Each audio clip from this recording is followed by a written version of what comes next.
gifted with a mother and a family that has raised me in the faith, and so I've never known a day without Christ, and I'm so grateful for that. And once I got to those years where you question, what does this really mean to me? I would often ask, do we have to go to church? And my mom's classic response was, no, you don't have to go to church, you get to go to church.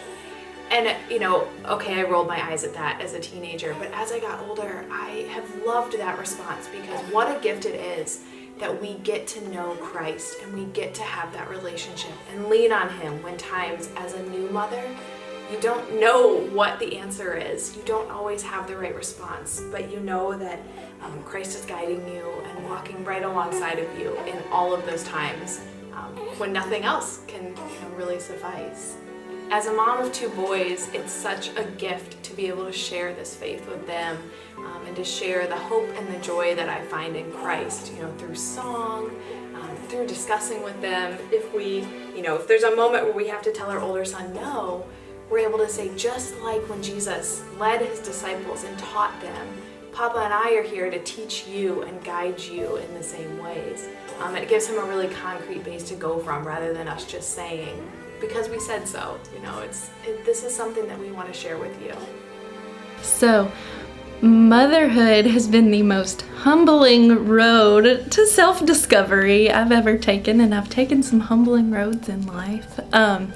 My mom, I was lucky enough to be raised by such a faithful, strong mom, and she continually provided the same types of women in my life, and I don't think it's a coincidence that I married a man who has a strong, faithful mother that raised him. And when I see that cycle, then I just am even more convicted of how important my role as a new mom of a 2-year-old is, and I realize I could not do that without the community of moms and strong, faithful women at Webster Gardens. That has been a game changer for me. I am so thankful for my mom, just for the way that she raised my sister and I in attending church. It was always an expectation that we were going to go to church every Sunday. There was really no reason that was allowed for missing church. And when we might have complained or asked about it, she always explained it wasn't just because that's something she wanted us to do. It was because that was how we worshiped and how we honored God, was to spend time with Him in His house. And not only were we expected to attend, but we were also expected to participate. If the congregation was praying or if we were confessing, we were expected to do that. If the congregation stood, we needed to stand, and especially if the congregation sang a hymn, we needed to be singing. My mother never stood with a hymnal by herself.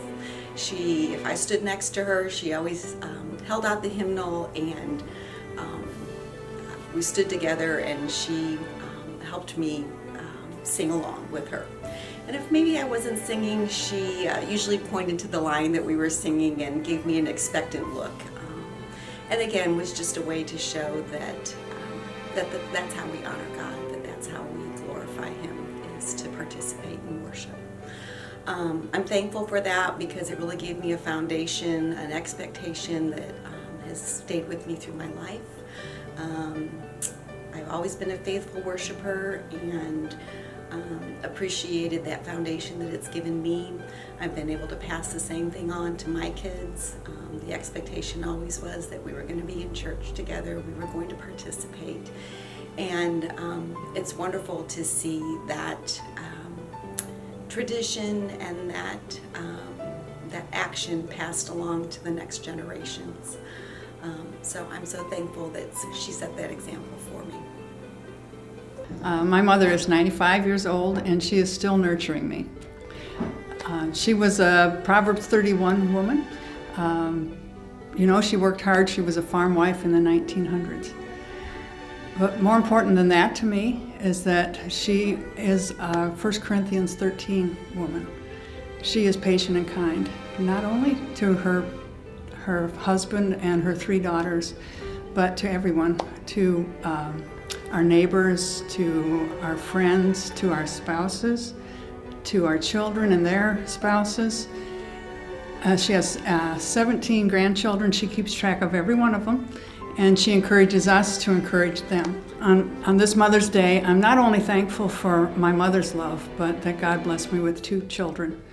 The days they were born, I felt God's love tremendously. He gave me these 2 infants, helpless, but he filled my heart with a love that I had never experienced before.